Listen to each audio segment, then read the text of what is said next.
ஒரு நாளைக்கு ஒரு கப் புண்டு டீ குடித்தா டாக்டரை தவிர்க்கலாம்னு சொல்கிறாங்களே, அது உண்மையா?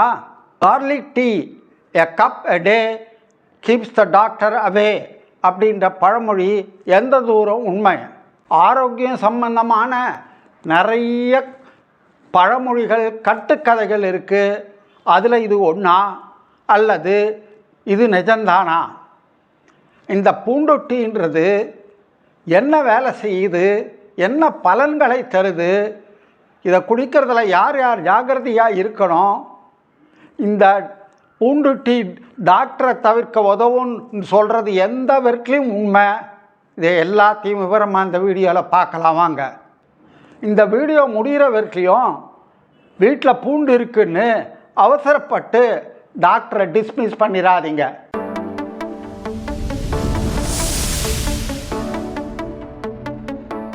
இப்போது பூண்டு டீனா என்னன்றதை பார்க்கலாம். பூண்டு டீன்றது ஒரு சாதாரண மூலிகை பானம், சிம்பிள் ஹெர்பல் ட்ரிங்க். நம்ம வெள்ளைப்பூண்டை ஒரு பல் இல்லை 2 பல் எடுத்து லேசாக நசுக்கிக்கிட்டு கொதிக்கிற தண்ணியில் போட்டு கொதிக்க வச்சு தயார் பண்ணுறது தாங்க இந்த ட்ரிங்க். இது கூட சில பேர் கொஞ்சம் தேன், எலுமிச்சம்பழம் சேர்த்துக்கிறாங்க. ரொம்ப சாதாரணமாக தெரிஞ்சாலும் இதுக்கு பின்னால் இருக்கிற விஞ்ஞானம் ரொம்பவே இன்ட்ரெஸ்டிங், சுவாரஸ்யமானது. இப்போது இந்த அல்லீசின் எப்படி உருவாகுதுன்றதை பார்க்கலாம். இந்த பூண்டில் ஒரு முக்கியமான காம்பவுண்ட், வேதிப்பொருள் இருக்குது. அது பூண்டை நசுக்கும்போது தான் உண்டாகுது. பூண்டு முழுசாக இருக்கும்போது அது உருவாகாது, வேலை செய்யாது. பூண்டை நசுக்கலாம், அந்த அல்லீசின்ற வேதிப்பொருள் ஆக்டிவேட் ஆகுது, வேலை செய்ய ஆரம்பிக்குது. பூண்டை நசுக்கும்போது அதில் இருக்கிற அல்லீசின் என்ற மருத்துவ கூறு எப்படி சக்தி ஊட்டப்பட்ட தங்க துகள்களாக மாறுது என்பதை இந்த அனிமேஷன் வீடியோ காட்டுது. பூண்டுக்கு அநேக விதமான ஆரோக்கிய நன்மைகளை வாழி வரங்கிறதும் இந்த அல்லீசின் தான். என்னென்ன பலன் கொடுக்குது இது? 1, ஆன்டிபாக்டீரியல், பாக்டீரியாக்களை எதிர்த்து போராடுற சக்தி கொடுக்குது. 2, ஆன்டி இன்ஃப்ளமேட்டரி, நோய் அழற்சியை எதிர்த்து போராடுறது. 3வது, ஆன்டி ஆக்சிடென்ட்ஸ். பூண்டு ஒரு சாதாரண சமையலறை மசாலா பொருள் மட்டும் இல்லைங்க. பூண்டுன்றது ஒரு சிறப்பான ரசாயன தொழிற்சாலை, ஸ்மால் கெமிக்கல் ஃபேக்டரி. பூண்டு டீனால் என்னென்ன நன்மைகள் கிடைக்கும் குடிக்கிற ஒருத்தருக்கு அப்படின்றத பார்க்கலாம். அது விதவிதமான பலன்களை கொடுக்குதுன்னு சொன்னேன் இல்லையா? அதில் முக்கியமானது 5. 1, இதயம் மற்றும் இரத்த குழாய்களை சுத்தப்படுத்துறது, பாதுகாக்கிறது, பிபியை குறைக்கிறது. 2, நோய் எதிர்ப்பு சக்தியை அதிகரிக்கிறது. 3, இரும்பல் சளியை குறைக்கிறது. 4, உடல் எடையை குறைக்கிறது. 5, ஜீரணத்தில் உதவுறது. முதல்ல இதயம் மற்றும் இரத்த குழாய்களை சுத்தப்படுத்துகிற பலனை பற்றி பார்க்கலாம். இந்த அல்லீசின்றது இரத்த குழாய்களை லேசாக விரிவடைய செய்யுது, வேசோ டைலேஷன். அந்த விரிவடைகிறதுனால பிபி கொஞ்சம் குறையும் சில பேருக்கு. இது ஒரு வேக்யூம் கிளீனர் மாதிரி இரத்த குழாய்களை சுத்தப்படுத்துது. இதயத்துக்கு ஒரு கவசம் போல வேலை செய்யுது இது. இந்த இரத்த குழாய்கள் தளரும்போது இரத்த ஓட்டம் சீராக இருக்கும். இரத்த குழாய்களில், இரத்த நாளங்களில் படிஞ்சிருக்கிற அழுக்குகளை பூண்டு டீயில் இருக்கிற சத்துக்க எப்படி மென்மையாக அகற்றி இரத்த ஓட்டத்தை சீராக்குது என்பதை இந்த அனிமேஷன் காட்டுது. நோய் எதிர்ப்பு சக்தி, இதற்கு ஆதரவு தருகிறது நம்ம பூண்டு அல்லீசின். உடம்பில் நோய் எதிர்ப்பு சக்திக்கு இம்யூன் செல்கள்னு இருக்குது. இந்த செல்களை பலப்படுத்தி ஆதரவு தருது நம்ம அல்லீசின் பூண்டு. இம்யூன் செல்களை சப்போர்ட் பண்ணி சில கிருமிகளை எதிர்த்து போராடுறதுக்கு அல்லீசின் உதவுது.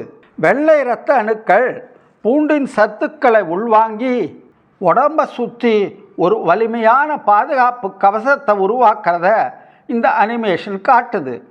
உடம்பு ஒரு படைனா இந்த இம்யூன் செல்கள் தான் போர் வீரர்கள். அடுத்தது இரும்பல் சளியை குறைக்கிறது. எப்படி? இது இயற்கையாக ஆன்டி பாக்டீரியல் எக்ஸ்பெக்டரண்ட் ஆக்ஷன் இருக்குது.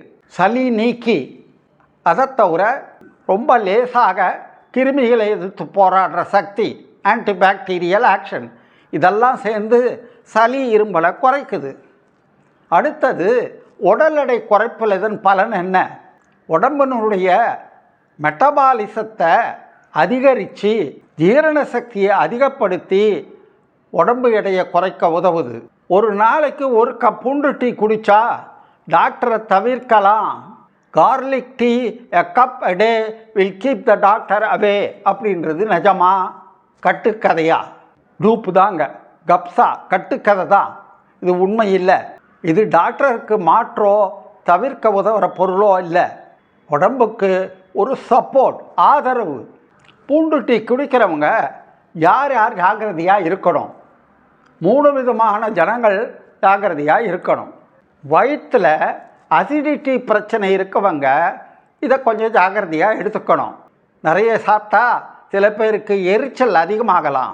2வது பிளட் தின்னஸ், இரத்தத்தை லேசாக்கும் மருந்து மாத்திரை சாப்பிட்றவங்க இதை சாப்பிட்றத கொஞ்சம் ஜாக்கிரதையாக இருக்கணும். டாக்டரை கேட்டு தான் சாப்பிடணும். அடுத்தது ஆப்ரேஷன் செய்ய போகிறவங்க சமீபத்தில் இதை சாப்பிட்றத நிறுத்திட்டு கொஞ்ச நாள் கழித்து தான் டாக்டரை கேட்டுட்டு போகணும்.